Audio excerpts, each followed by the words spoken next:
When I approach a project, I'll take a look at it, and you can tell a story in any number of ways. And when you're doing a nonfiction story, it's not. It's. I mean, ultimately, we're doing movies or we're doing television. It's a story. It's not. It's not supposed to be just good for you. It's supposed to be entertaining and interesting.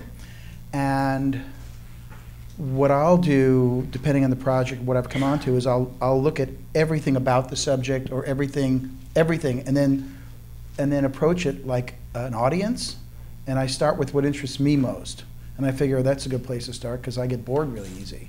And then when I write, actually, the first thing I write is the open.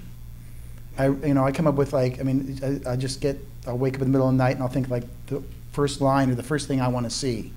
And once I have that, it kind of rolls from there. And then as I'm working on the project, whether it's like 6 weeks or 12 years, every time I sit down, once it's all laid out, sit down to work again, I don't work on sections later. I always start at the beginning and look at that again and make sure that this sucker is flowing all the way through, that there are no glitches in the road. Because at the end of the day, when you're watching a movie, you're doing these kinds of things, it's like train tracks, and there can't be a break in the track, because if there's a break in the track, you've lost your audience and you've lost your flow.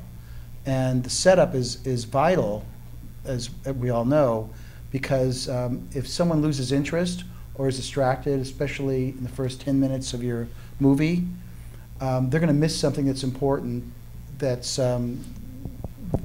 because movies and things, they don't stop. It's not a book where you can go back and reread it, and maybe a DVD that you can go back and watch it again. But you kind of have to assume that the people are kind of flowing with you, and you want to keep them with you and keep it flowing.